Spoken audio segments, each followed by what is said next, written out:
Happy Sunday, everybody. We be live today. I hope you're doing well. It's just an impromptu Happy Father's Day one to all the dads that are chiming in early.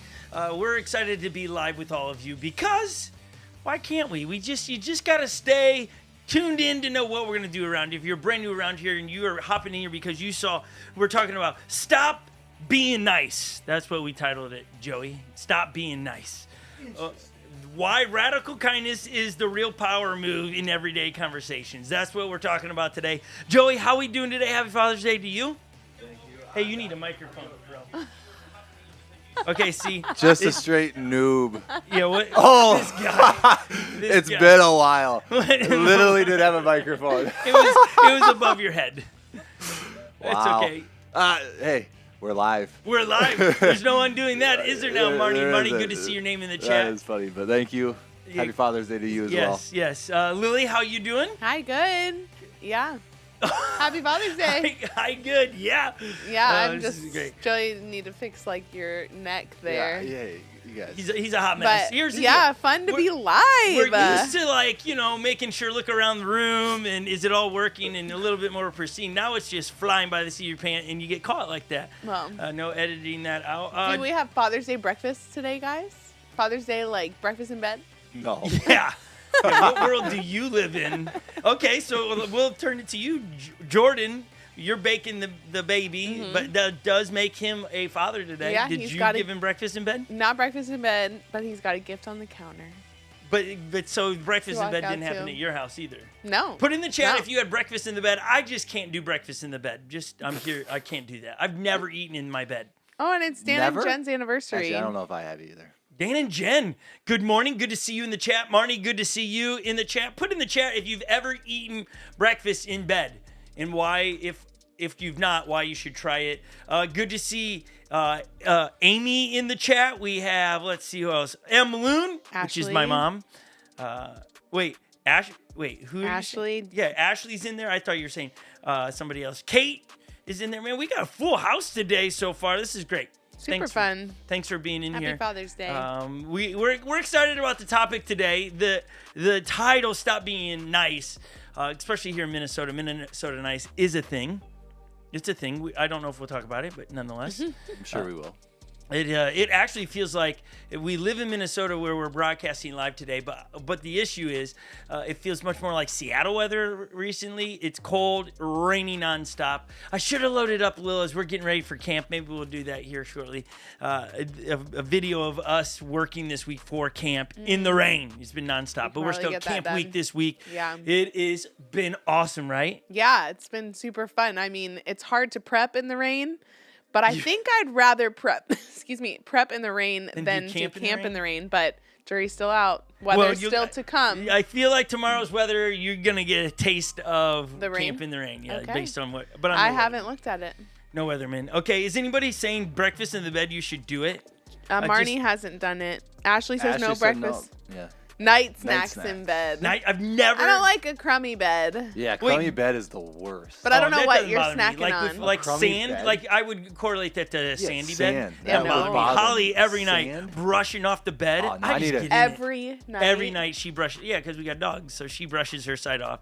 I just can get in. She's like, I don't understand how you can sleep with sand. It's like, I lay on the beach without a towel. What's the difference in my bed?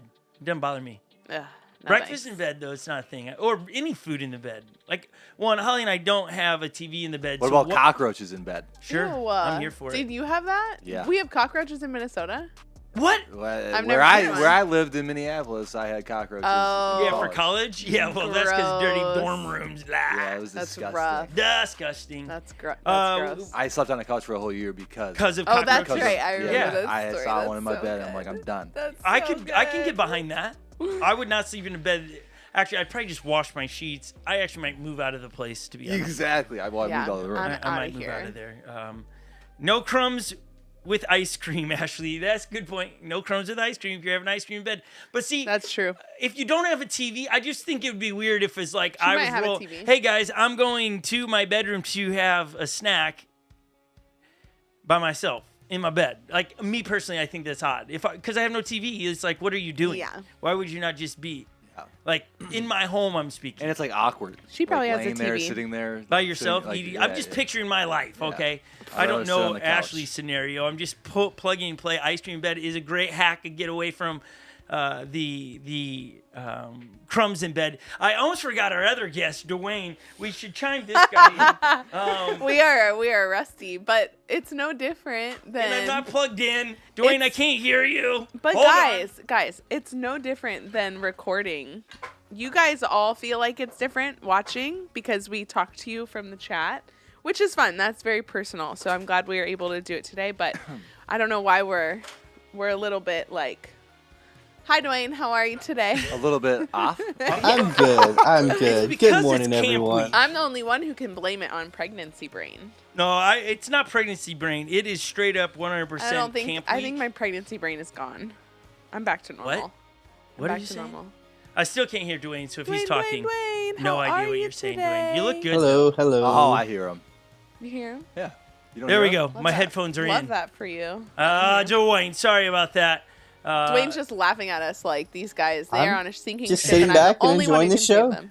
Yeah, I you can't. can tell. Hey, I can't hear him, obviously. if this is how we're doing so far here live at 8 a.m., what is in-person service going to be like today when I hit the stage? It'll be interesting. Oh, it's gonna be just. It is. It's been a wild week. That's why we're going live. It's just it's been burning the candle at both ends. Everything we tell people to not do, Dwayne, we've actually been doing with our schedule this week. I like burning the candle at both ends analogy, but how much wax is left on your candle? Oh, I got plenty of wax. Read my shirt. No finish line. There is no finish line. Yeah. Nice. That You looks just- like the Death Valley. I don't know. It's just there's no finish line. Just keep moving, keep running. That's it. going. That's the goal.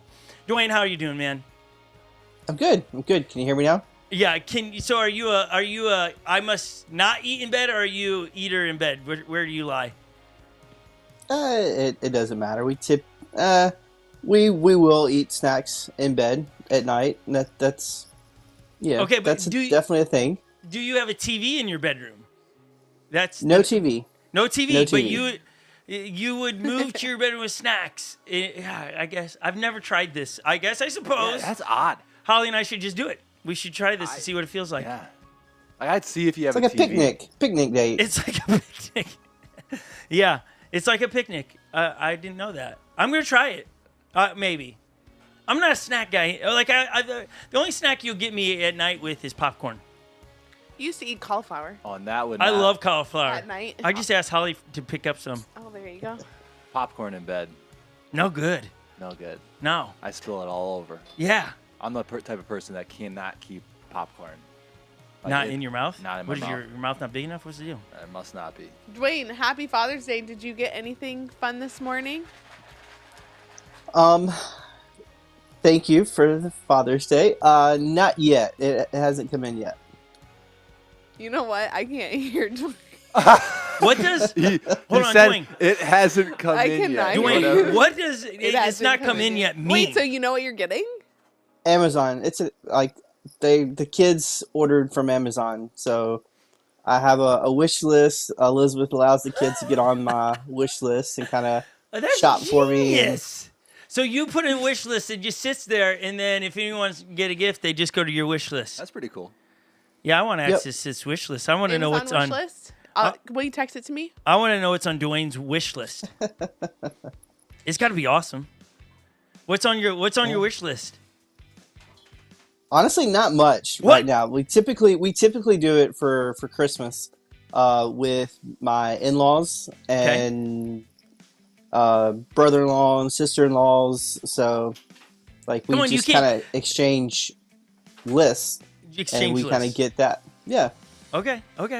So okay. I've got to be intentional about putting stuff on it, in early December. But after that, it kind of It's just winds whatever's down. left over. Whatever's left over sitting Yeah. there. Okay. Elizabeth says he does a really bad job of maintaining the list. Yeah, I could get That's that. I think she funny. puts more stuff on it than I do. For you. She's hacking your list for you. That's genius. I like this approach. I like this. But here's what happens. The So woman- camp week around here, Amazon is like multiple times a day here. It's just crazy. They're coming from all different directions to get us camp supplies. Boxes are all kinds of crazy sizes. Actually, Joey, will you reach in that one of those totes and just hold on to what's in there. Just grab one. But We don't. have behind these cameras lots of camp stuff It's stacked. happening. It's There's stacked. stuff everywhere, But in a good way. Like so we have been all these deliveries have been happening, and what's happening is sometimes something you hold on to it, Joey. You just keep it right there. He was about to give it to you. We end up with random non-camp things in the packages of camp things, and it's like, what is this? Like the other day, a sweater that Holly had put in there over winter, all of a sudden arrives and and we're like, how'd this happen? And what happens is somebody accidentally clicks from wish list into cart, and then it's a bit of a train wreck because it's like, oh no, now we have to figure out how to get that off that, get it returned, all these things. So wish lists don't happen too much around here, nonetheless. But that's genius. no, that is smart. I have a wish list. I've never shared it with anyone. It's for me. It's for me for later. Oh, wow, okay. I have a wish list. It's just in my head. And none of it really comes off Amazon. I was going to say, it's not like you're going to be on Amazon. Yeah, get that off here. Yeah, what'd you want us to follow? Okay, also, let's just give behind the scenes, Dwayne. You saw it. Let's make sure everybody sees this. Here's Joey. Really quick, Joey. This is what we're giving away at camp right there. You're like Vanna White here. The Action Bible. Everybody at camp is getting this from Unlocked Church. Ellie. I feel like the person from like. Seriously, though. What's that? Is that who's the lady you just said? Vanna White.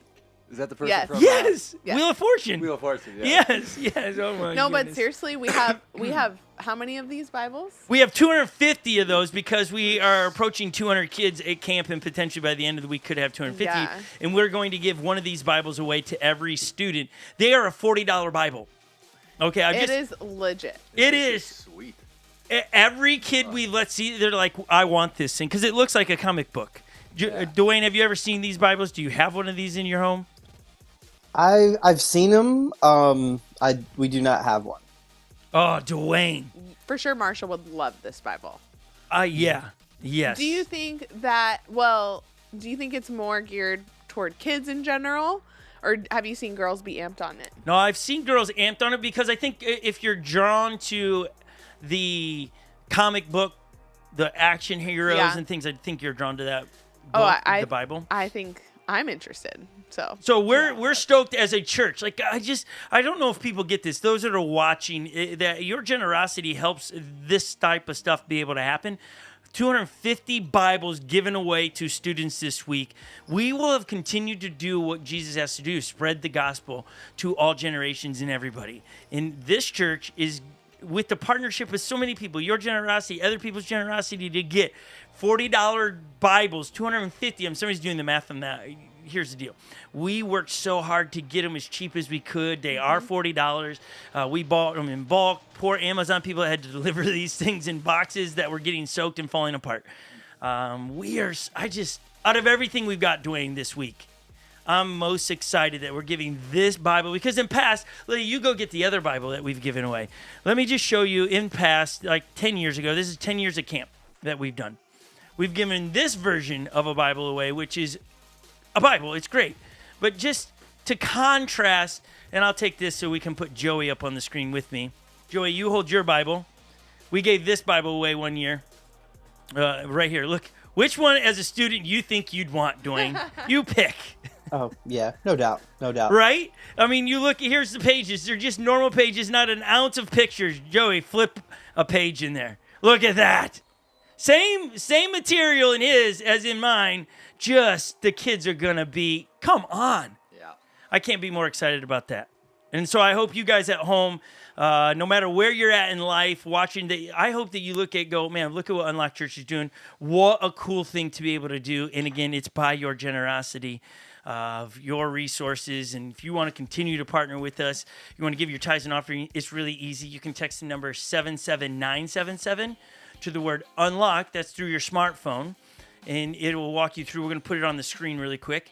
It's this simple. And your generosity, in your simple act of generosity here, translates into 250 Bibles, a camp for over 200 kids from the Twin Cities that's free, that we're spreading the gospel. And I don't know how else to, I was saying to Lily, I was trying to make people excited about this because we're excited. Lily and I, And Joey was out here this week burning the candle at both ends to build stuff. Not because we get anything out of it other than we're following what Jesus asked us to do, spread the gospel. So, again, that number is 77977. The word unlock. You text it, you'll get a response. Dwayne says if you've got an account, it's 30 seconds or less or 3 minutes it takes. You can go to unlockchurch.com/give to give as well, which is all wonderful things. Yeah. It's great. Thank you guys. Thank you for your generosity in partnering that. Lily's trying to still hear Dwayne. I can't. Did you check, Steven, live editing here. Steven, can you see down below on the monitoring system if Lily's, she should be number 2, the thing at your knees? See if that's turned all the way down or turned down on her. Let me just take my headphone out just in case. I bet you it got turned down when I was dusting this week because it got dirty in here. I'm just guessing on what could have happened. Test.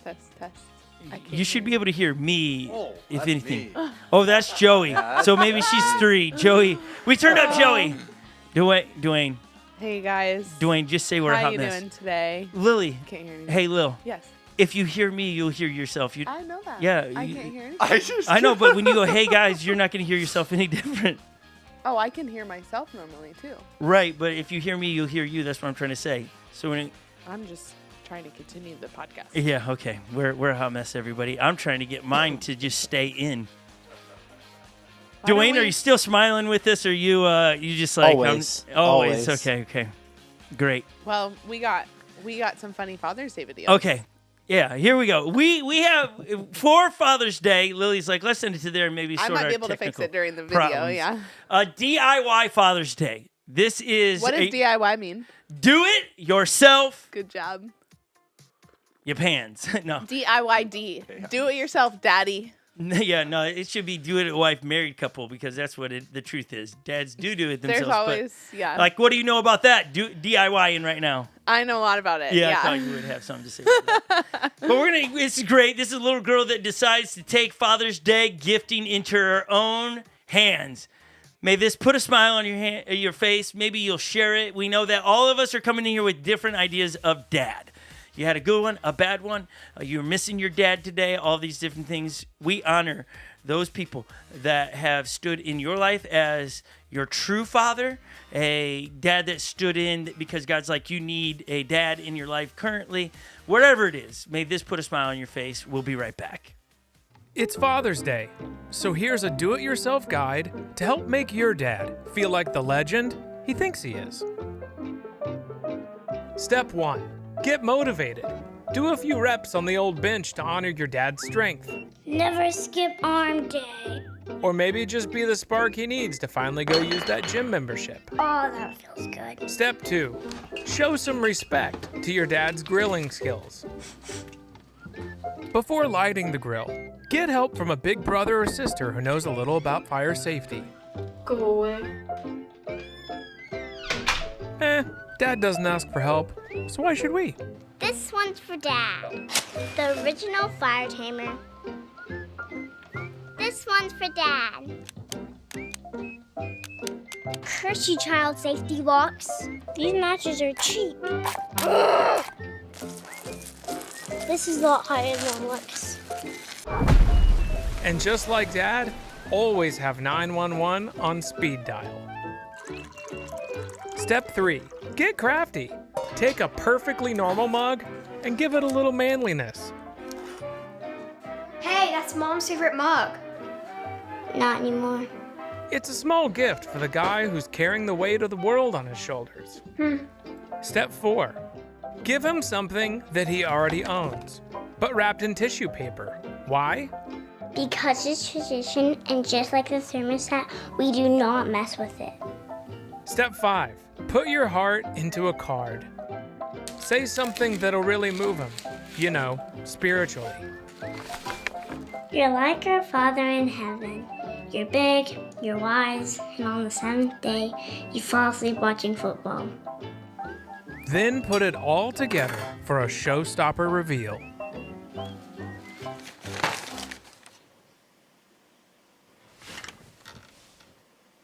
I used my babysitting money. Well, I use my heart and soul. I can tell. Thank you. To all those dads out there, we hope today you feel like the legends we already know you are. Woo! Happy Father's Day is that video, right, Steven? Steven's back there trying to switch around, and it is a thing today. Again, we're going live. Steven hasn't been here since we had been live, and we've changed things around, and we are just flying by the seat of our pants. Again, if you're just joining us, welcome. Happy Father's Day to everybody. Happy Father's Day to you guys. We want to show you one of the crafts that we're building and trying to make better and better. So if you got students, kids that are coming to camp, don't share these things. We want these to be surprises. But we're making no idea what this is called. Let's go to the number 2, the tight shot really quick so we can let everybody see this. Look at this thing. So we're doing the story where Jesus calms a storm. It's awesome. And we're recreating like an ocean type scene. Jesus is in there. There's a boat in there. There's fish in there. I do think as we do camp, we're building things to make sure that our ideas work and how to do it. So I do think we got to lessen the glitter. But maybe not. Maybe, see, when you put it in the light. Well, you know what? It's actually super fun. Ashley is watching right now, and she's doing 2 days of crafts at camp this week. I think you might be hitting. Ashley, this is day 2 craft, so you're going to be here for it. There's a baby Jesus in there. There's a duck in here now. Oh, cool. There is a porcupine a hedgehog in there. Less glitter, Ashley, we're thinking. I think more glue. I think the glue will help things fall. Elizabeth knows too. Put it back up there. I think our issue we have right now. There's glue in there? There's glue in it. Things fall too fast. Yeah, so the glue slows it down. Should slow it down in my thought. But again, we've never done these things. We just have ideas. We're throwing stuff together, and this is one of the crafts. I'm just telling you, camp is unreal, folks, and it's so special to be able to do these things for students because what we're trying to do is bring the gospel alive. Mm-hmm. And so, that said, let's bring it alive today. 42 seconds is what the length of Jesus' conversations on average were in the Bible. True or false, Dwayne? I'm going to say false. You're saying false. Okay, if you don't like 42 seconds, on average, we're saying, what would be your guess? 5 minutes. 5 minutes, okay. Joey, how about you? Do you think, on average, that Jesus' conversations throughout the Bible that are recorded, they were 42 seconds? On average. I'll say true. True, because... 42 seconds. It just sounds like a legit, number. It's not 40 seconds. So maybe it's... Or maybe I just picked it up because it's a famous baseball number. Yeah, you use that. Jackie Robinson. Oh, what? What? What just happened? How did we not have her on video for that? But I feel like Jesus was careful with his words and how he spoke. Well, hold on, we got to pause here. There's another moment. You're not Dwayne, did you see that coming? I didn't Lily hear was I did not expect that. What did Lily say? Yeah, that's the problem. That'll be my biggest win of the day, guys. Okay, hold on. 42 is a famous baseball player's number. Jackie Robinson. Oh, yeah. Yeah, but Lily. You're surprised? It's because... Are you not? I have one reason why I know that. Yeah, please. Is it going to ruin it for all of us that No, there's a movie. I think it's called 42. Yes. Yeah, that's why I know it. I literally saw it in movie theaters. Yeah, wow. Every April 2nd. What's that? Is that every April 2nd, the kid... No. Every April 2nd, Major League Baseball players, all of them wear number 42. Oh, I didn't know that. That's so cool. 4/2 April 2nd. Mm-hmm. Oh, yeah. So Jackie Robinson Day. Should we wear 42s? What? On April 2nd? See, this is where Lily, you were winning. If you want to. But why not? Okay. If you were winning, and I then will finish. I will circle back. 42 seconds, 100% is the average time Jesus' conversations were with people. I just got to go on record to say I love doing this with everybody. It's so much fun. I smile. My cheeks usually are a little wore out. I know you were genuinely impressed. I was blown away, and then you just tanked it. I was just telling you. We should wear them too. Why not? We should honor his life. Yeah, we are by talking about it right now. 42. Great movie. 42. Let's get back to that. Joey was great. He was being disciplined and stayed in the moment. Thank you. Yeah, you were. Thank you, Joey. Oh, Dwayne, sorry, you are incorrect. It is true. On average, if you read, now again, this is based on your ability to read. If you read it in an average speed of just reading it and you break it all down, average 42 seconds are the conversations Jesus has throughout the Bible. I just think that's phenomenal when you think about that the way they're recorded is 42 seconds. Now, that's 42 seconds of you talking. Like 5 minutes me talking, that's where I was coming from. Yeah, I'm sure. That's what I'm saying. It is. But no, this is not me reading. This was literally statistics have gone out. We're in a world of analytics, so everything has to be analyzed, and the danger with all of this is only as good as the information you put in there, right? It makes sense. It makes sense if you had a large crowd of people, like one person ask him a question and respond to that in a very in a parable. It makes sense. It makes sense. Again, it's just the information put into some algorithm that did it.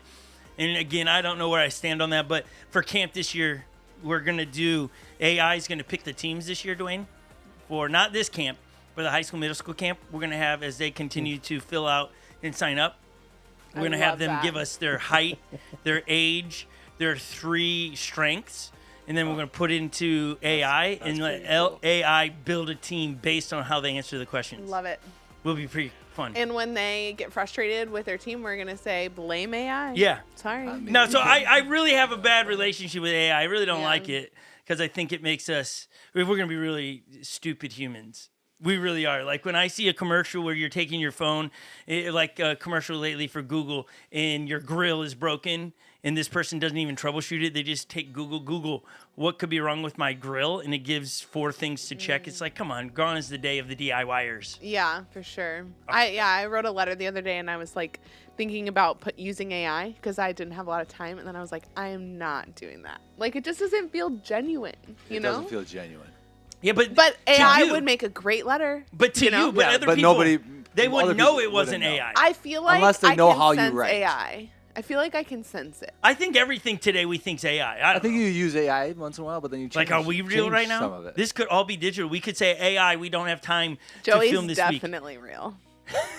Obviously. No, actually, this probably is AI because it got it wrong. Lily nailed the 42. No, that should have been Joey or come Dwayne. on. That shouldn't have been me. See? Dwayne's even laughing. AI, you missed it. Okay. So is it the average length of Yeah, Jesus' 42 seconds is the average length, but again, by statistics, by what information's been plugged in there. I wrote this. Jesus' conversations were remarkably simple when you think about it. Now, that's not offensive, but when you really think about the way Jesus talked, it's super simple. Now, what makes it complicated, it is the simple words he put together, and then we study and tear it apart and all these things and plug and play a bunch of other things. But Jesus was very simple. Jesus had conversations all the time with those who thought they were close to God, as well as those who deemed themselves lost and without hope. Mm-hmm. And his conversations were always simple for both sides of the coin. He didn't get theologically crafty for the Pharisees and then dumb it all down for somebody that doesn't. It was all so simple. And why was it? He invited all of them to become and learn from him, to become followers of him. He does the same today with us, I wrote. And through us, at work, family events, sporting events, in every ordinary conversation we have daily, he uses to grab our hearts, to pull our heartstrings, to turn towards him, to follow him. So today, we want to speak to everyone, but dads especially, because every parenting book I read, they say this, and we're going to break this down for a second. Dwayne, I'm going to throw this one to you, so we'll get your thinking cap on. And those in the chat, maybe Dan wants to weigh in a little bit on it. They say this: mom's words weigh 100 pounds when she speaks, but dad's words weigh 500 pounds. Other books, I've maybe not broke it down into numbers like that, but they talk about dad's words are 4 times heavier, because that's essentially what it is, 4 times heavier than mom's. Dwayne, do you think that, I mean, it's got to be true because I read it across the board in parenting books when it comes to words of affirmation from parents. Why do you think dad's words weigh more onto children? And it was never, I've never read it where dad's words mean more to the daughter than the son. It's just to the children. Mom's words weigh 100 pounds, dad 500 pounds. Why do you think that they say this? Could it be because dad has fewer words? Okay. Yeah, I think I don't really, I like how you're asking the question to me. I have an opinion on it, but I don't have any facts on why it is. So that could be one. Joey?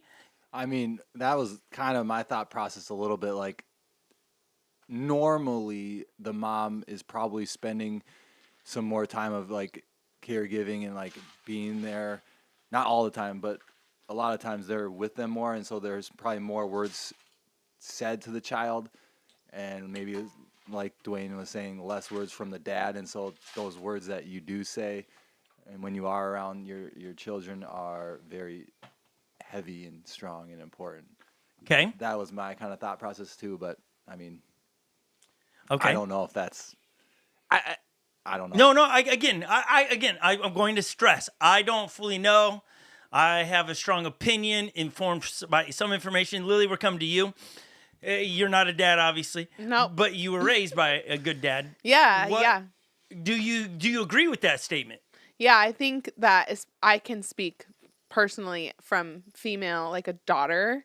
I think that daughters, I was looking for the approval of my dad. I wanted him to agree with my actions, right? Or I wanted to make him proud. And so that, I think, even just a child wanting to make their dad proud, I think that will create weight of words. So, yeah, for sure. Anytime my dad would say something that he was disappointed in me, that fell hard. But anytime he would say, even now, he's so excited to be a grandfather. And he just, my cup overflows is all he says. He's so proud of his kids, and that fills me up. The weight of that is like a good 500 pounds. If that makes sense. Yeah, I do think dads leverage this when you might not know the statistics here, but I do think there are dads out there that leverage that their weights or their words way more, and they can manipulate their kids into doing things, and that's the danger of weaponizing some kind of truth. But I think it is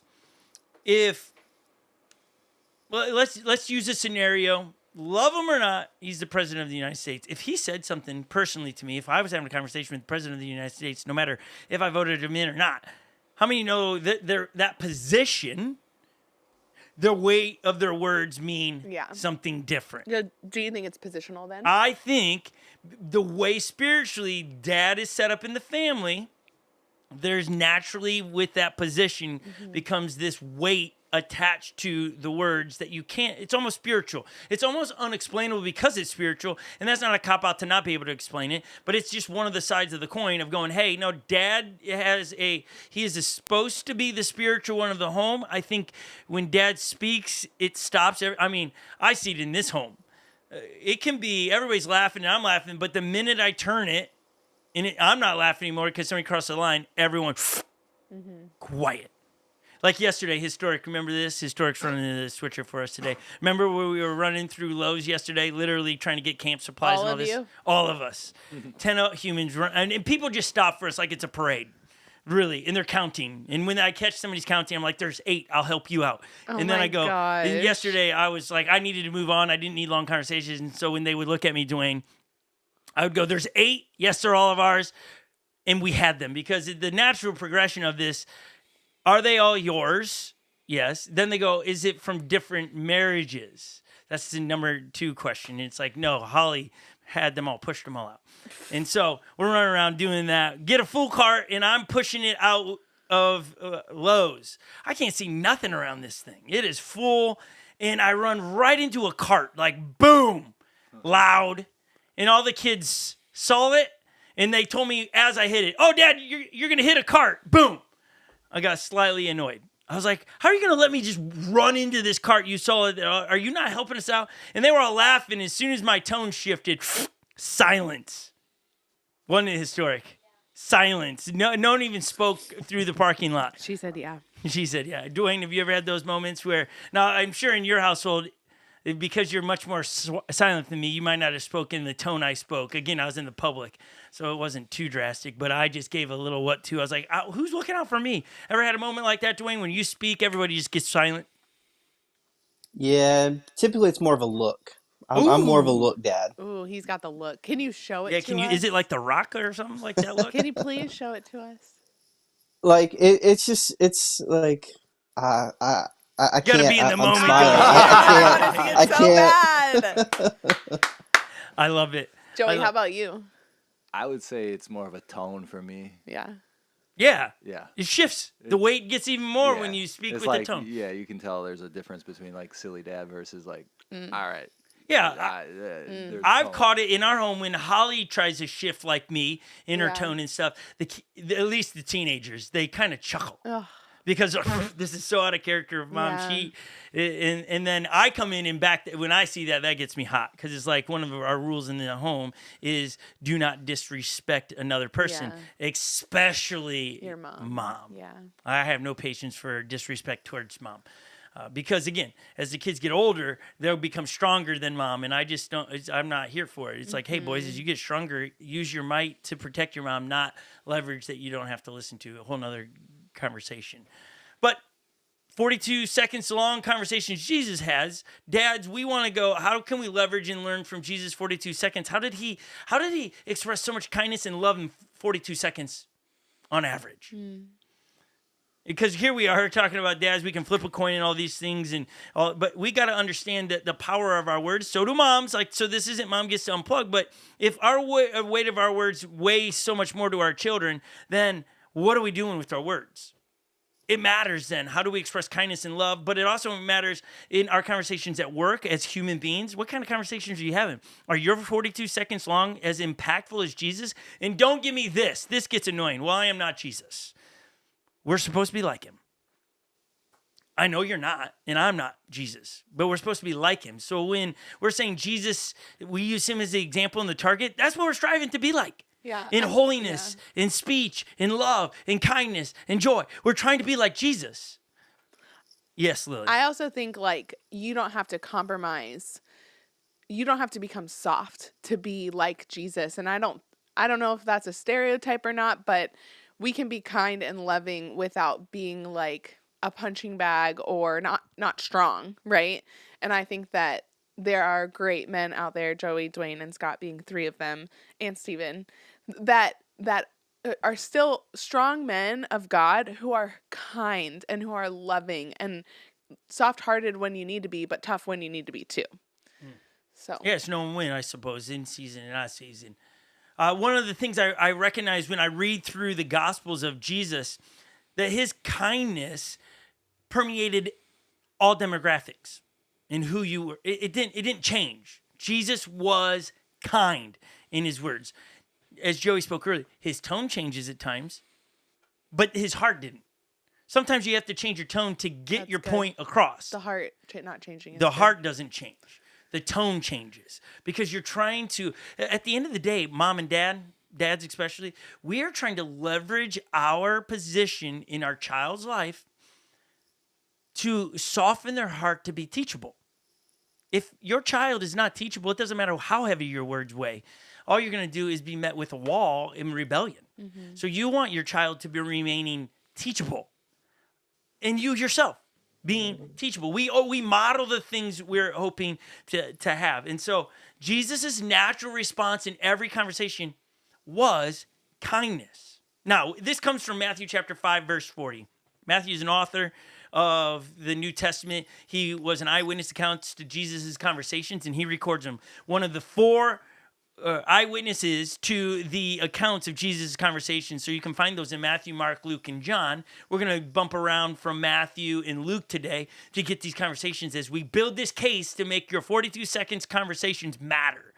And may they be filled with kindness. And here's what permeates through Jesus that needs to be downloaded to everyone that calls himself a follower of Jesus. And if you're not a follower of Jesus, you're going to get good results if you put this into your life.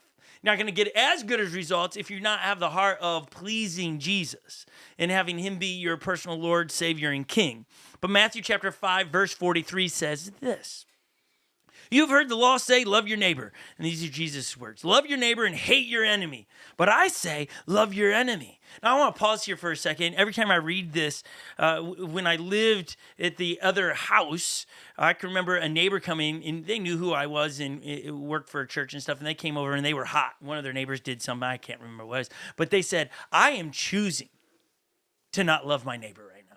And I was like, to even phrase it like that, you're choosing to not love your neighbor. It's like a lot of things went off in my life, in my heart at that point. I spoke into what I could because they didn't go to church and stuff. So I spoke in a manner to try to teach and lead and all those things. But man, to say I'm choosing to not love my neighbor reminds me all of this to all of you who has offended you. Could be your real neighbor, your boss, or whatever it is. It is a choice. Mm-hmm. It is a choice. Don't tell me what they did to you. It is still a choice. I have 8 children, and they have 8 wonderful stories to tell me why they did what they did. I have 8. They tell me great stories. But it's still, you have to choose which side of the teeter-totter you're going to be on. Being like Jesus or being selfish. Those are your 2 options. And that's a tough one to swallow because somebody's going to justify, well, no, I'm not being selfish. I'm protecting. However we want to spin it. It's either following Jesus. Jesus says this, love your neighbor. You've heard that said, this is the culture. He says, this is what culture says, love your neighbor and hate your enemy. But I say, love your enemies. Pray for those who persecute you. In that way, you will be acting as a true children of your Father in heaven. People do not like it, Lily, when I am sitting down in a conversation at a coffee shop with somebody and they're talking about how they are really frustrated and they hate somebody, their mom, their dad, their brother, their sister, their coworker, the list goes on. When I ask, what are you praying for? Because that's one of the first things Jesus says to do. Pray for the people that you hate, the people that stand in your way, the people that frustrate you. Pray for them. So I ask you for those people that are coming to your mind that you currently do not like. It could be your spouse. You're at odds with them. It could be a child. It can be a Have you prayed for them? And this is what happens. Well, let's turn it into a question, Sammy. Lily, what happens when we pray for people that are our opposition? It's like the best medicine for them, for you. Why? It is like one of those tried and true things for me. Because it puts my heart in the right place and when you pray for that person, pray that you would see them the way God sees them. And I've done that over and over again. I really think it's part of that forgiveness process where Jesus says, forgive over and over and over again. Like there's an abundance amount of forgiveness you need for the person who hurt you. He says 70 times 7, which is a metaphor for a lot. And I just think you put those 2 hand in hand and it will help get your heart right toward that person. Right. The prayer part is to align your heart to Jesus' principles. It's not to change the other person. And Jesus is so bold, Dwayne. It's almost confrontational when he says, you'll be acting as true children of your Father in heaven. I mean, right? You're either in or out here. He's not saying there's some other option. Do you see it differently in that? I mean, that's an important line there that he says, you'll be acting like a true follower of God, right? Mm-hmm. Yeah. It almost feels like, again, his tone must be so gentle and stuff because it could be fighting words. Because you're saying if you don't pray for the people that frustrate you, you're not of my kingdom. I mean, that's essentially, right, as you unpack that thought, that's what's being said. So that's a good one for all of us to take inventory of. Those that frustrate us at work and family, and we all got it. Are we praying for them? And I even hear with that whole idea of dad's words weighing 500 pounds, like when Jesus says you'll be acting as true children of our Father in heaven, like to me, I'm like, I want to do that because I want to make God proud. I want to please him with my actions. I don't want to displease him. I want to live a life that honors him and makes him proud. So why would I not do that? Even though it's hard for me in the moment, it's what Jesus is saying to do to make him proud. I think this is reminding me not to just pray selfish prayers. Like to pray for other people. Like I'm just thinking of so many people right now, like of who I should be praying for, like friends and just not that I'm they're not my enemies. I wouldn't say I'm not but it's like who's popping in your mind to pray for and not just pray things that are directly impacting you in your life, but other people in the kingdom of God. But even as you say that, Joey, that's what the action of a true follower of Jesus does, is they pray for other people. They just do. They pray for other people. That some people think it's just reserved for pastors and priests to pray for other people. Oh, yeah, that's their role in the kingdom of heaven is they do that, and I'll just pray about the things I need. What? No. Jesus is saying, you want to act like me? You want to know what it's like to be a follower of Jesus? It starts with, I don't know how to pray. I'm not a good prayer. That's a cop-out. Like, it just is. My 6-year-old can pray. We watch him. You know, it's and sometimes he says things that make you smile when he prays, because it's like, oh man, it's so endearing to pray like that. It's so just genuine faith. Yeah. Of you know, last night he's praying, or the other night, the church will go good. Yeah. And it's like, somewhere in your heart, you're like, what does good mean? You want to break it, but it's like, no, God gets the heart of that little guy. He's like, Yeah. he prayed for first-time guests. That's awesome. That we would have some first-time guests. Like, you just hear it, and it's like, holy cow, this kid praying better prayers than me. But what you see him is he's following Jesus. Okay, let's go on, because we could spend so much time. But Well, I think that goes back to how meaningful a father's words are to their children too. Because I've noticed even in my children, like they're learning not how to pray, but like they're learning, like they're saying like in Jesus' name at the end of the prayer, like amen. Like it's like they're learning from you. So Yeah. I said this last week, Joey, on the recording side of things, and I just don't know if this stuff sticks. I don't know how far people watch into this, but I've been reading a book about parenting and family unit, because I've just been trying to study it, because selfishly, I don't want to miss it. I want to do my job as dad, and Holly and I don't want to miss it. You got a short amount of time raising a family. What's the point of the family? And the family unit starts the day the husband and wife get married. The family starts, like Jared and Britta. They just got married. Boom. Family. Instantaneous family. It's not waiting for children, but in that moment they begin to model what a follower of Jesus looks like. And then you have kids. It's constant. Family units are to model Jesus' principles. What does it look like? It's a modeling. So dads, let's break it down to your role. Are you modeling what a follower? Have you prayed in front of your kids? Do you pray for your kids? Have you come up and hugged them and said, let me just pray for you before that test? Hey, let me pray for you before you go to school today. Let me pray. Are you doing that? And don't go, I don't know how to pray. That's a cop-out, because I watch you get excited, for hockey games, basketball games, football games, all that. Don't give me personality traits. No. It's a cop-out. Step into your role and model what a follower of Jesus is supposed to behave like. And first thing is praying for others. It'll be a game changer. Pray at dinner, but don't just save it there. Pray. If you go, my kid doesn't know how to pray, are you showing them how to pray? Is it just mom that goes to bedtime with the kids to pray over them? Dad, step up to plate. Let's crack some out of the park today. Okay, let's get back into the scripture. For he being God, gives his sunlight to both the evil and the good. And he sends rain on the just and the unjust alike. If you love only those who love you, what reward is there for that? Even corrupt tax collectors do that. I'm pausing there. He's trying to say, listen, even the sinners, some of the versions, I think NIV says, even the sinners do that. Those that don't know me help out the people that help them.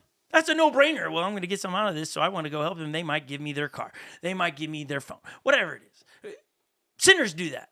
Like, what separates you from them is to love those that are so hard to love. People that voted differently than you, those that raise their kids differently than you, those that steal. You just make this list. Everybody that's contrary to who you are, that's who you're supposed to love. We've been on a hunt for volunteers for camp. And I love honesty. And sometimes it gets people in a little bit of a pickle with me because, Dwayne, they're a little bit too honest. Oh, I don't want to volunteer at kids camp. I don't want to be in the rain. I don't want to get dirty. I don't want to get muddy. I'm just not into kids. We put Dwayne on the screen? I want to see that bearded face of him. They're just running down reasons to not do camp. And I'm just like, are you saying this to me? Like, you're setting it on a tee for me to just whack the ball out of the park here, because whatever I'm about to say is going to counteract spiritually what you're saying. Right, Dwayne? Would you, if somebody's saying that to you about camp, I don't want to do that. I don't want to be around people that are different than me. All these things, right? What would be your spiritual teaching to them, Dwayne, in those moments?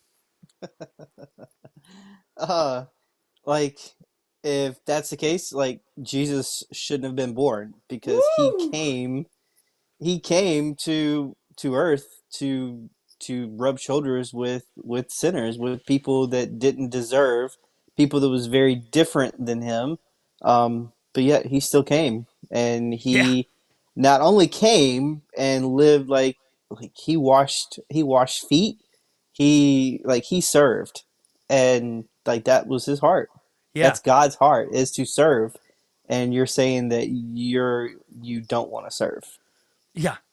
Like, I only want the pristine rolls. And it's like, hold on, I don't want to get muddy. I'm pretty sure Jesus made mud and then put it on somebody's eyes. I'm just saying, there's a spiritual application for the mud piece. I'm pretty sure if Paul had the same attitude, his name would not be anywhere in the Bible, because that guy was shipwrecked. He was homeless. He slept without blank. Right? The list goes on for this guy that was uncomfortable. I think being a follower of Jesus is being comfortable with uncomfortability. Mm-hmm. And if the reason to not volunteer or to not engage into something is uncomfortability, it's probably where Jesus is trying to lead you, because he's trying to make you more like him, because Jesus' life was uncomfortable, but he was comfortable. It's funny, people look at other people's life, I could never do that. And oftentimes it's because we've grown comfortable and complacent. It's probably more of a word. We're more complacent spiritually versus getting out in the up front and go, I'll just be back behind. No, get messy. Get messy to spread the kingdom. The kingdom of Jesus. Get messy. Get to work. It's fun. Is it hard? Sometimes. You know what makes, again, I stand by this. I ponder this, because a lot of people want to poke the bear, which is me a lot of times on things I say, Joey. I say things. I say it with some conviction and some boldness, and then people are like, oh, I don't agree with that. That's cool. Most of the time you're arguing with Jesus, not me. But I don't say go get messy just because I want you to go out there and experience mess. No, I want you to get uncomfortable, because that's where Jesus leads us to teach us and be more like Jesus. That's what makes it hard. Is what makes it hard. All the things that make hard in marriage and raising kids and just being a human. What makes it hard is you. Yeah. Your selfishness. There would be no marriage complications if two individuals were selfless 100% of the time. Mm-hmm. Right, Joey? Right. If you, Michaela, 100% of the time never preferred yourself. Yeah. Life would be. There would be not an argument. No. Probably have nothing to talk about if you ever thought about that. I mean, in our house, maybe we wouldn't either. But that's what makes it hard. And people go, no, marriage is genuinely hard. No, what makes it hard is the refining process God uses marriage in my life. The person I said I do and I love, God's like, great. I have somebody that's going to sharpen you at times, and it's not going to be enjoyable all the time. It's such a, there's like a figure of speech for this, but like you just desire being married and like having this companion, and it's like actually the holiest work. Yeah. Because you're being so refined. Like God is like, okay, well that person's actually going to be like a pickaxe for your whole life and your heart, and I'm going to use them, and you're going to be better in the end for it, but it's actually going to be very refining. Because like, wait, I longed for this for 10 years. Well, I mean, all I'm thinking about. I mean, I've heard you say, but I think you said it a few weeks ago too. Is like just choosing hard. Yeah, like, choose hard. Choose hard, and like whatever it is, and choose the hard conversations. Choose, the hard things, because otherwise you're just trying to live comfortable, and that's probably not how God wants I think comfortability. Know the results. Yeah. It's where you're at right now. Choosing hard. The scary thing about hard is, I don't know what's on the other side of that. Can I endure it? Can I make it? Blah, blah, blah, blah. Yeah, the fear of the unknown. But hard is often where God calls us, but he comforts us at the same time. There's so many things that I look back and, well, that was hard, but in the moment, I had peace and comfortable in it. Mm-hmm. And people look at it going, I can't believe you did that. I can't believe you moved with this. And whatever my story is, I can't believe you did it. But in those moments, it was like, no, I'm being led by God. It's like you can look at Lily's life right now. She's pregnant, due in 2 months, has a puppy. She has a lot of new going on. And so you could look at her going, I can't believe, like people do this, I can't believe you got a puppy and you're pregnant. This is crazy. Too many peas. There's too many peas. Pregnant puppies. You can't do this. What are they doing? No, choose comfortable. And I'm not saying everyone should get a puppy and be pregnant at the same time. I'm not saying that. But her and Jordan are just going, what's God leading us to do? And as they follow God, it is sometimes met with hard and not what I ideal in the moment. But God's like, no, but where I need you to be in 1 year from now, I need you to do this. And I'm going to walk you through this. Yeah. I'm going to be with you as I walk you through this. But you got to trust me. This is part of the process to get there. Yeah. I think like, I'm trying to learn. I still do, but like I was struggling with this deep fear of bad things that would come. Like even watching friends deal with really hard stuff, like I get tempted to be like, what's it going to be for me? Am I going to be able to get through that? What happens when this happens and this person passes? Like, the inevitable. And I've just learned that if I'm going to walk through those moments really with Jesus and not live in fear of them, I need to embrace hard now because we are building this tenacity that we need later. And yeah, that can come from raising a puppy when you're 9 months pregnant because we know what hard is. And so when the inevitable comes, yes, it's very different and it's incomparable in many, many ways. But I really believe that my heart is being prepared and my mindset is being prepared to walk through hard and to know that God always sits on the throne. Nothing will ever change that. And it's learning that those solid truths about who God is that don't change in this broken world. I often say it's the practice. You're practicing when the real hard comes. When you get to choose hard, it doesn't definitely feel as hard, but choosing to sign up for summer camp, to help volunteer or to send your kids. And parents, another hack for you. If you got a teenager saying, I don't want to go to summer camp, I don't go to Wednesday night. No, you loan them your strength and you go, wait, your strength like with wisdom. No, I know this is the best for them. So no, I'm sorry, it's not an option. You're going to go. And I get it. There's a popular, well, no, I want to teach my kids to make their own decisions and these things. That's great. Teach them when picking vegetables. But spiritually, you're to model and to push them in those directions where God might have an encounter with them, change their life forever. So if you've got a teenager that's going, I don't want to volunteer. Nope. Hey, the best thing for you to do is to go volunteer. You don't want to go to summer camp? Why? Well, those challenges, they're very difficult. Oh, we're going to teach you to choose hard because you're going to have hard moments in marriage. You're going to have hard times at work. You're going to have hard times, but in the world, Jesus says this, in the world, you will have trouble, conflict. It's a promise. It's like, so if you're not practicing, and you're not going to be in shape for it, right? Dwayne, let me ask this, Dwayne. Dwayne, you at one point, can you remember when you didn't run marathons? Like this was, how many years ago did you start running marathons? 2021 was my first. 2021. Do you remember when you couldn't do that? Absolutely. What were you like, can I finish this? It was daunting, I'm assuming. It was. It's like, just a lot of fear of like, okay, my knees are going to hurt. And like, I'm just like, I can't run. Yeah, it was. Yeah, it was daunting for sure. Yeah. And you're talking yourself out of it most of the time. Mm-hmm. Oh, can I, right? Mm-hmm. Right. Like, and now how about you just did a mammoth race and it was hard, but there's a lot of things in it that made it harder than others because we have weather that plays into races. We have terrain that plays into races. Right. So it was still hard, but like you're doing it. Right? You now know some things that you didn't know before, right? So is it, if you went to go do a marathon today, would it be easier? Oh, for sure.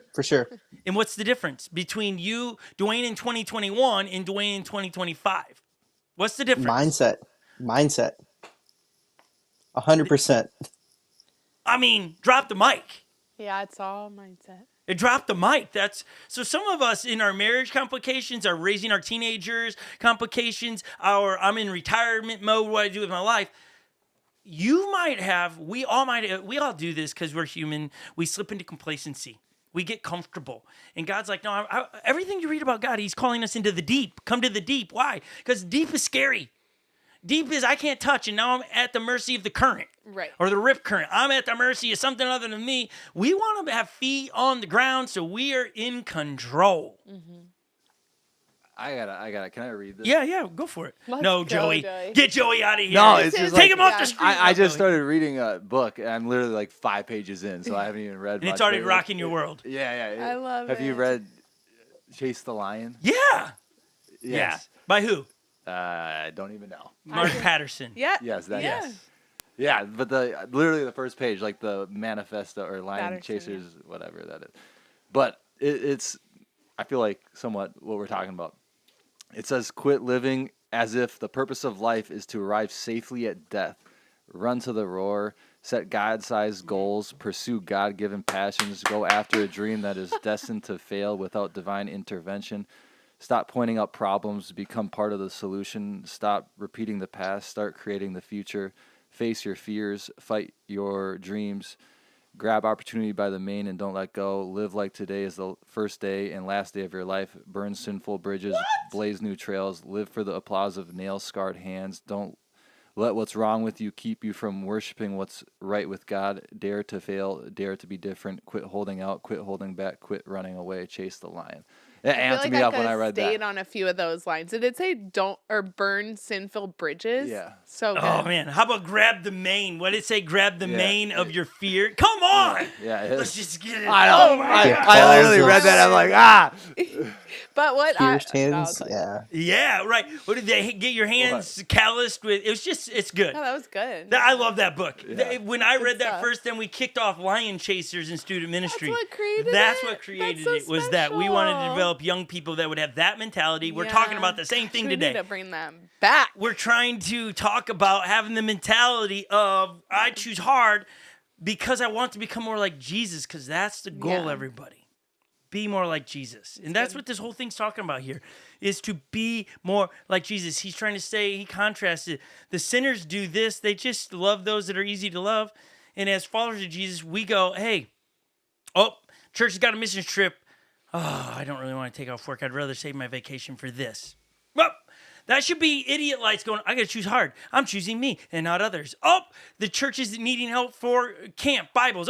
I could go to Starbucks every day, or I could give that up and help get Bibles to people I don't know. Hard. The challenge camp needs leaders.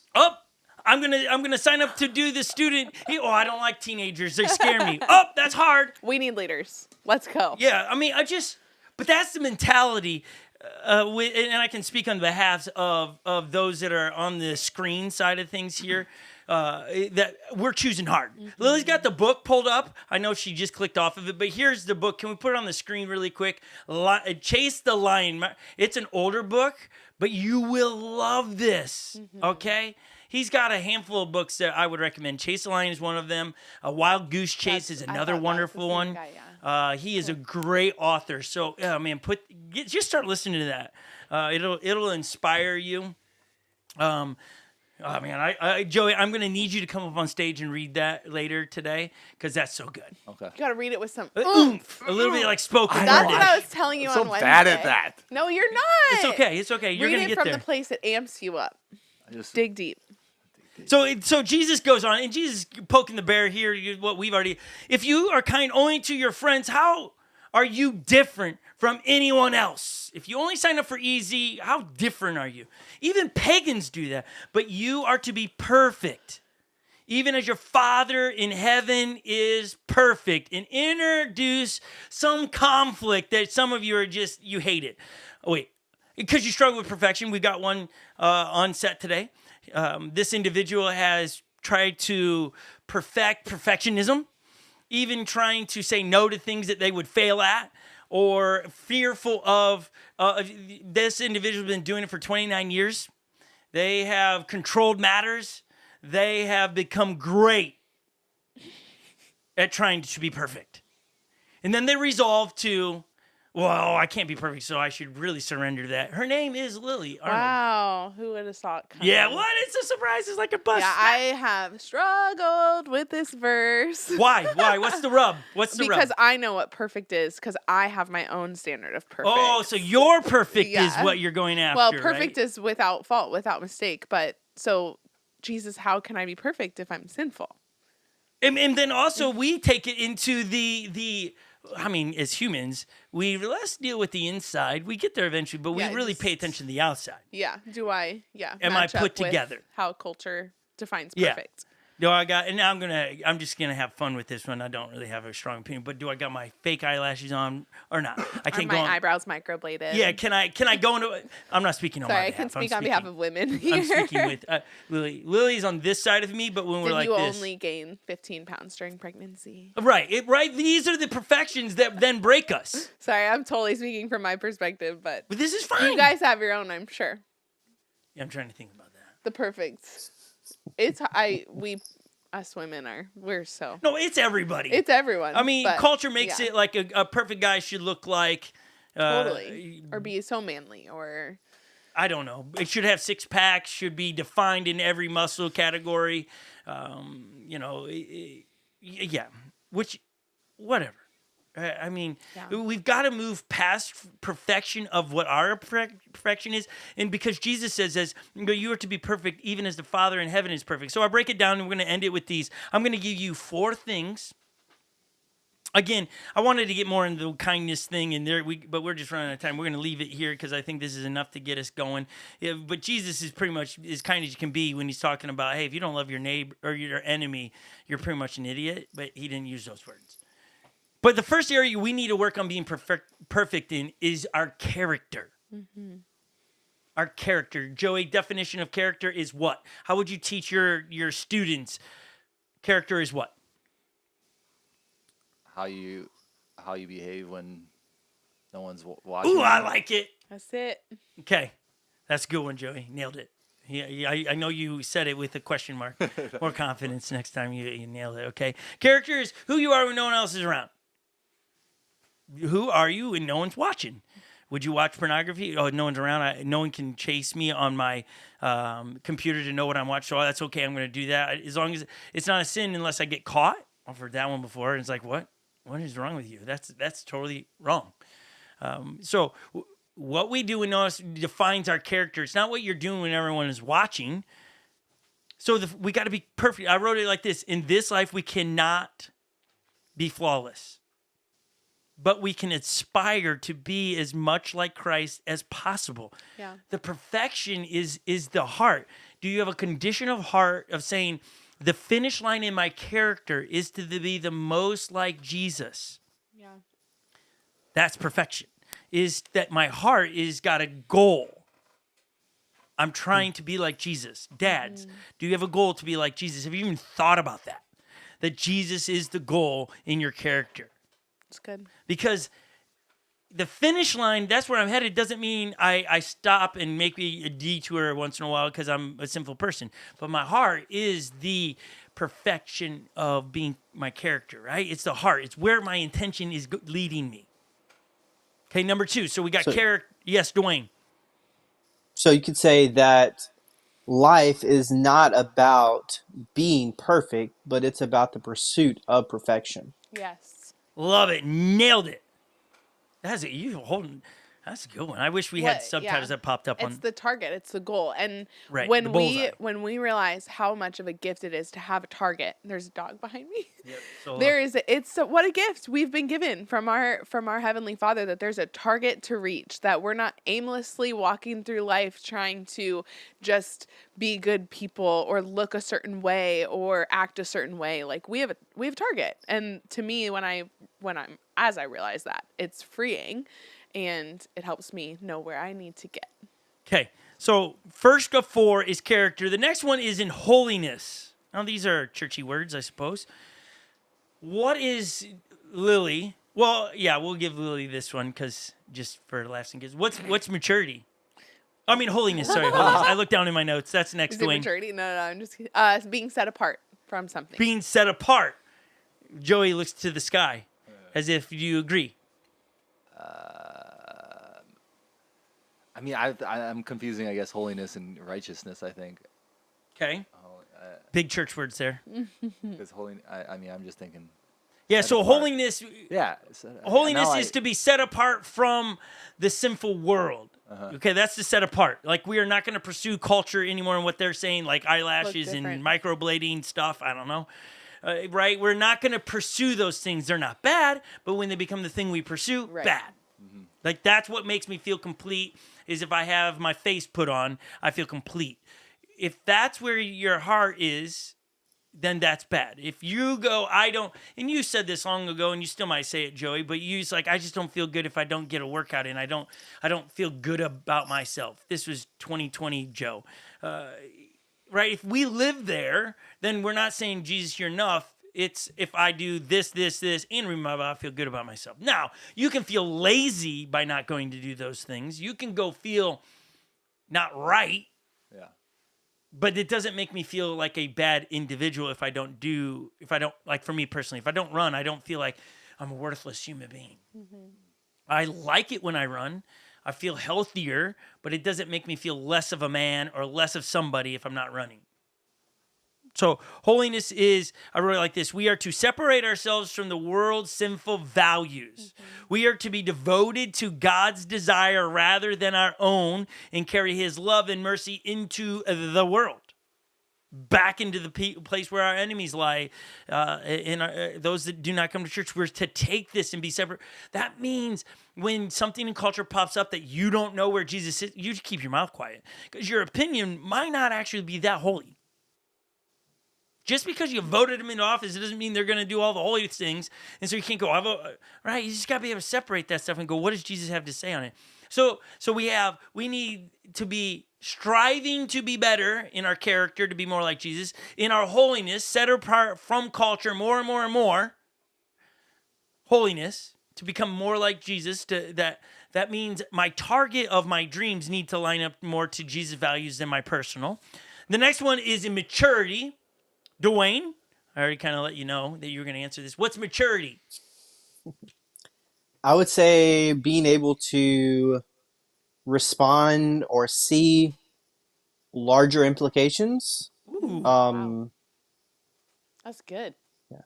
That's great because I like that you didn't go, it's growing up. It's right? Like it's about a age. It's a spiritual thing we're talking about here, right? And so we want to make sure we're trying to be like Jesus in our maturity. I really like this. We can't achieve Christ-like character and holiness living all at once. Maturity is recognizing that. Maturity is recognizing what Lily was struggling with years ago about being perfect.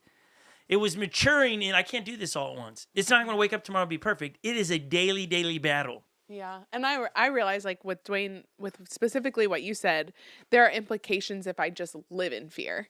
There's going to be repercussions if I just live in fear. It's going to make that, when it happens, harder. I was scared of this. I was, and then what do? Become a hermit. And so I think that's super good. Yeah, okay. I love it. I love it. You guys are 100% today. You're killing it. So I said we can't achieve Christ-like character and holy living all at once, but we must grow towards maturity and wholeness. We must. We cannot just stay put. Just as we expect. Now, should we give some okay, there's some space here. There's some grace. Just as we expect different behaviors from a baby, a child, a teenager, and an adult, God expects different behaviors from us depending on our stage of spiritual development. The problem is us humans, we go, oh, you're a follower of Jesus? You got to do all of this now. Yeah. And we just throw everything and we crush these people that just are excited to be a follower of Jesus. And we're just like, here's what you got to do. Volunteer this amount of time. You got to tithe. You got to go to church regularly. And it's like, those things are byproducts of a heart condition. So let's talk about the heart. Let's talk about, okay, let's just start reading the Bible and saying what Jesus has to say to you today. Mm-hmm. And as you develop in maturity, right? If you struggle to give, when somebody talks about, I don't really tithe, I don't think, to me, I'm never offended. It's like, okay, their maturity level is, and I'm not demeaning that down to someone. If that's you, I'm not trying to speak down at you. I'm just going, okay, that's a development spot in their life. And God will do it at some point. And yes, we're going to teach on it because it's in the scriptures. But maturity is, everybody's at a different stage. I mean, if you are a parent of any age, even in the womb, where we just start evaluating by numbers and metrics. Oh, is your kid tracking right? Height, amount of hair, standing on a foot, all these things. It's just trying to say, defining what trajectory defines maturity and growing. Now, I get it. We need some of that for health metrics. But the danger is we start just trying to now make all children fit inside this. Every human being, if you're not inside this bottle, it doesn't make sense. We all need to fit in here. That'll define you're a healthy person contributing to society. Whereas God's like, no, I have other plans. I need you to be healthy physically, but I have plans for you and plans to prosper you and plans for greatness for you. And it's going to look different. I mean, case in point, Lily has different goals and looks different than me. Joey, different plans, different children, different job than me. Dwayne lives in a totally different part of the world than us. But God has plans for him.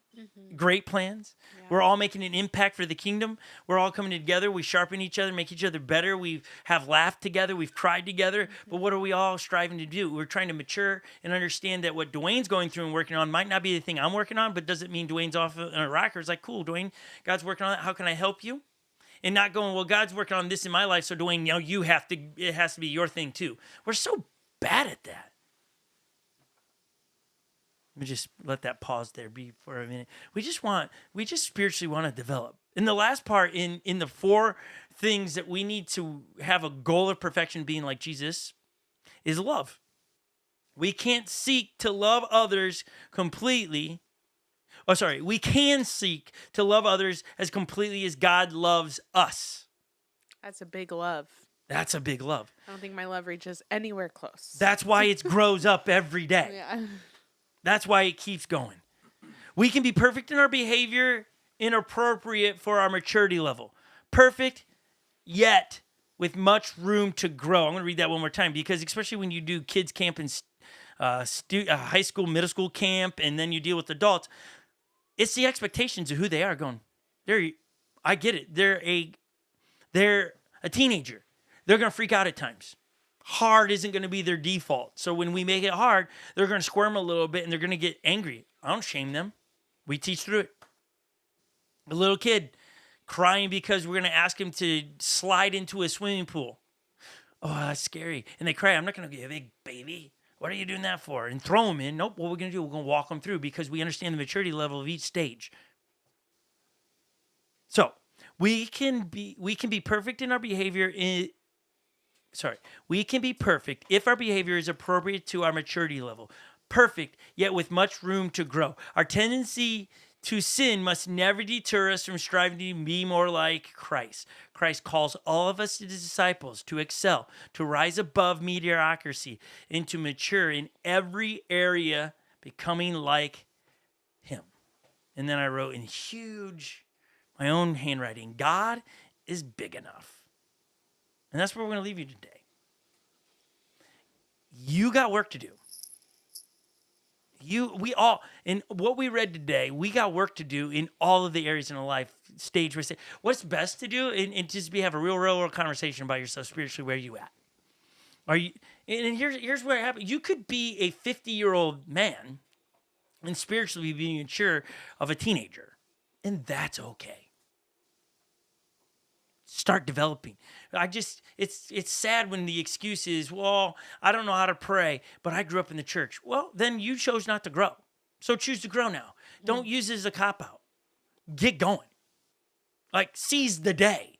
Grab the lion by the everything Joey read, right? Let's go.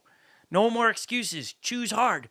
Let's dust off the pants and get ourselves picked up and head down the road for perfection. And perfection is the goal of being like Jesus. It isn't to be perfect in the way I look. It's to be more and more like Jesus. We said it last week, and we're going to say it again.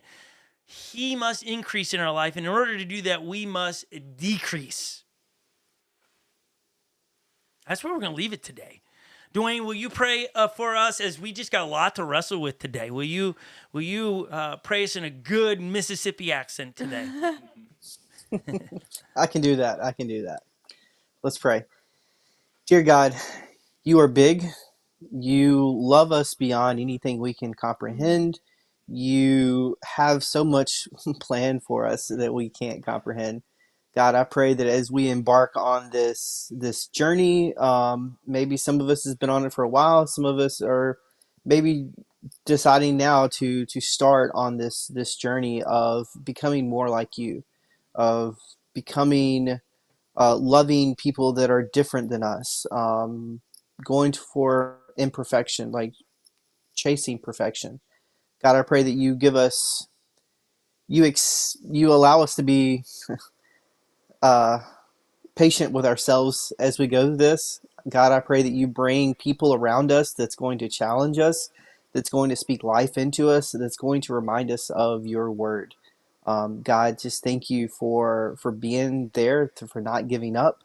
God, when it gets hard, I pray that you pick us up and you carry us as we strive towards being more like you. Just help us grow and help us not to give up. In Jesus' name I pray. Amen.